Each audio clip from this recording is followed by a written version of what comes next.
皆様この頃いかがお過ごしでしょうか。元気にされてますでしょうか。今日は前向きにさせてくれるかつモチベを爆上げしてくれるような私のお気に入りの本を4つ紹介しようと思います。全て私はねこれを何回も見返してます。なぜかというと、辛い時に読んでも頑張りたい時に読んでもやる気が燃えてる時に見てもとっても力をくれる本だからです。この本がなかったら多分私はね今の考え方とかマインドセットだとかもう今の私もないなって思う。カテゴリーで言ったら自己啓発になるのかな。ちょっと落ち込んでいる時とかなかなかこう行き詰まっている時、あとはもう本当にモチベを燃やしたい時、もう人生頑張りたいっていう時、皆さんにもぜひ読んでいただきたいと思って、もう惜しみなく、4選にはなるんですけどこれをご紹介しようと思います。ということで Let's get started。 はい、まず1つ目、アトミック・ハビッツ。もうね、今日ご紹介する4つは4冊全部海外の著者の方が書いたものです。でこのアトミック・ハビッツっていうのは多分皆さんも聞いたことがあるし見たことあるっていう方もすごい多いかなと思います。習慣化に困ってる人とか何かをルーティン化することにちょっと手こずっているなっていう方にすっごいおすすめしたいので、でも習慣化の中だったら私は一番おすすめしたいので今日は出してみました。まずその著者さんもすごくこう壮絶な人生を送ってきたんですね。その経験を経て人生をまた新しく頑張っているっていうのがあるからこそもうすんなり入ってくるっていうのもあるんですけど、もう構成も面白い。簡単に言うと習慣化といっても単に人生を気合で変えるっていうものではないよっていうお話になります。よくあるのはとにかく気合を入れて頑張るんだ今やるんだみたいな SNS でもそういう発信をしてる方も多いと思うし、実際それで頑張れる方もいると思うんですけど、この本は人生を気合では変えるものではないっていう風なテーマかなと思います。例えば私のお話をすると、勉強今すっごく好きだけど昔は嫌いだったんですけど、全てをもう完璧にしないと気が済まないみたいな。一回はい勉強始めましたって言ったらもう3時間ガッと集中しなきゃ勉強できたって言えない、そういう風に私はこう完璧に考えがちだったんですけれど、この本を読んだらその 1% でも前進できればもう素晴らしい、自分を褒めてあげようって思えるようになりました。例えばさっき言った勉強だったら2時間勉強するってなるとやっぱりこうハードルがすごく高く感じちゃうから、まずは机に座る、5分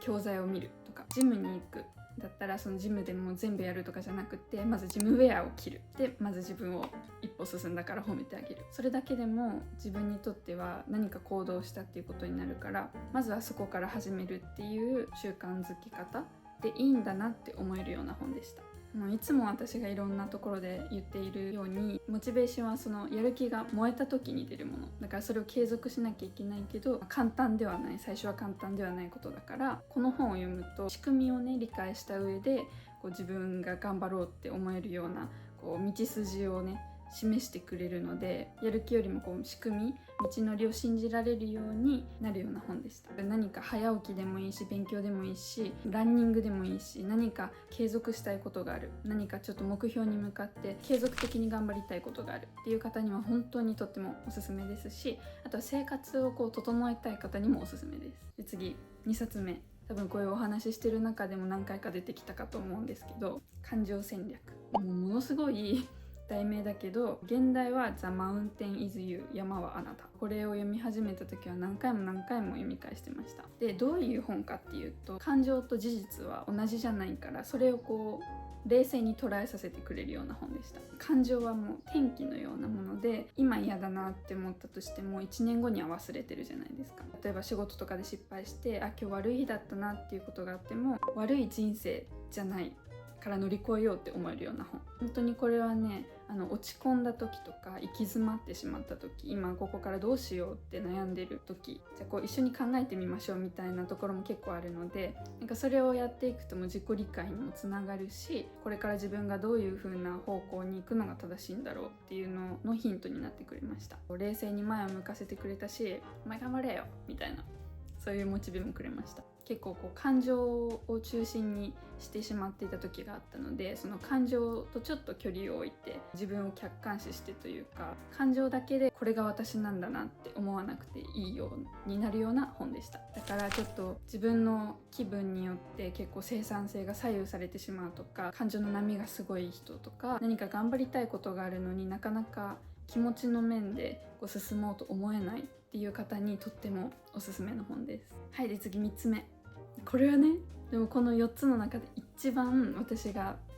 好きな本です。エゴを抑制する技術、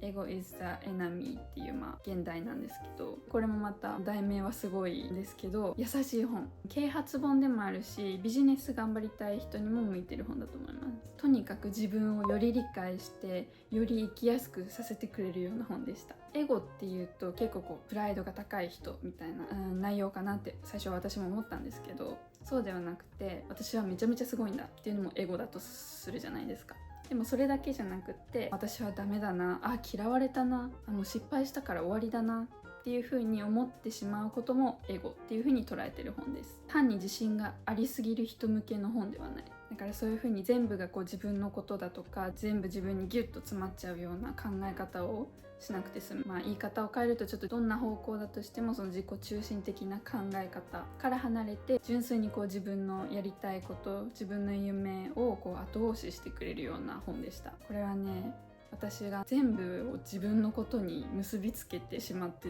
いた時にすごく救われた本でした。本当に自分を客観視したり、自分を信じたい人、自分を信じて家庭を信じて頑張りたい人にとっても向いている本です。超おすすめ。そして最後、4つ目、これももしかしたらどこかでちょっと出したかもしれないんですけど、4つの約束。これはね、ちょっと他のやつとはテンション感が違って結構昔からあるんですけど、いろんな起業家の方とかすごい有名な方とか、成功者って言われるような方々もすごく愛読されていた、海外で愛読されていた本みたいです。これは簡単に言うと、もっと人生を好きになれるヒントが4つ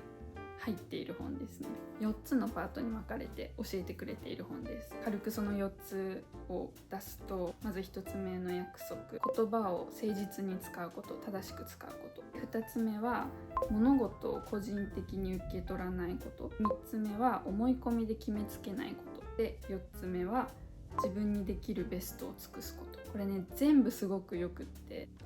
自分がこれって正しいのかなって思っていることを正しいんだよって教えてくれるような本なんですけど、4つの章全部がそっかって自分の中にスッて入ってくるような。私がね、一番この中でちょっと印象に残ったのは、物事を個人的に受け取らない、そのエゴの話ともちょっとつながるんですけど、個人的に受け取らないこととか、あと思い込みをしないこと。例えばね、何かグワって人から言われてしまったり、その状況がちょっと怖いってなっちゃった時に、自分の全部間違いだったんだっていう風にすぐにそこで自分に落とさなくていい。相手にどういう背景があるかわからないし、もしかしたら相手も具合悪かったかもしれない、今朝すごく嫌なことだったかもしれないっていうのをちょっと考える余裕をくれる。あともう一つ好きだったのは、お風呂時間を大事にするみたいな。多分これ自分のベストを尽くすの中にあったのかな。自分を愛してあげることの一環としてそれを流れ作業にしない。そのお風呂に入るのも自分を癒す時間に、そういう認識で時間を過ごす、全てにベストを尽くすっていう風なことも優しく教えてくれる本だったので、すごく大事にしている本の一つで、ちょっと人生のヒントが欲しいだとか、もうちょっと心を落ち着かせたいとかっていう人にとってもおすすめだと思います。はい、ということで4つの本紹介しました。これね、今紹介してて思ったのが、自分を変えるじゃなくて、自分との向き合い方とか自分との付き合い方をちょっと工夫して、より毎日をちょっと明るくさせてくれるような本だったっていうのに気づきました。やっぱりね、何事もね、無理してやると長続きしないし、自分を好きになるっていうのともちょっと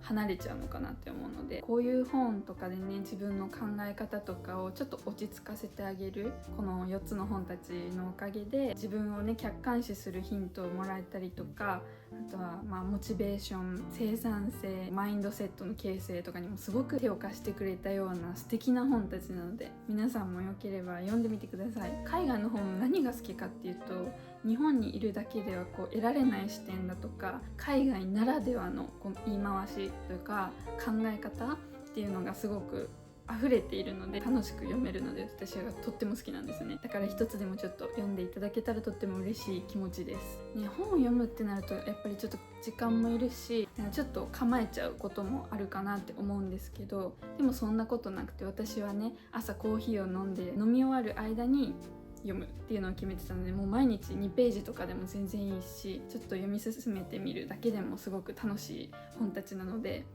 今回興味を持っていただいたっていう方はぜひぜひ。実はね、私も本もともと読むのがすごく苦手だったんですけど、こういう本に出会えたおかげで本のことも好きになれたし、海外の文化ももっと好きになれたし、自分も好きになれたので、ご参考になったら嬉しいです。私はね、新しい本を見つけて読み終えた時の世界の見え方の違いを感じるのがすごく好きなので、そういう素敵な本をもしご存知の方いたら教えてください。まだまだ暑い日は続きますが、お体にお気をつけてお過ごしください。皆さん、かき氷は何味が好きですか？私はいちご味が一番好きです。ということで、リクエストの多かったやつなのでやっとできて私も嬉しいです。今日の動画も見ていただいて本当にありがとうございました。Thank you so much for watching and I will see you in my next video. これは鴨の橋ペリー、フィニアスとファーブに出てくる鴨の橋の鴨の橋バージョンのペリーです。今日はね、なんか本っていう話題だとちょっと落ち着いた雰囲気がいいかなと思ってベッドの上で動画を撮ってみました。こういうのもたまにいいですね。素敵な夏をお過ごしください。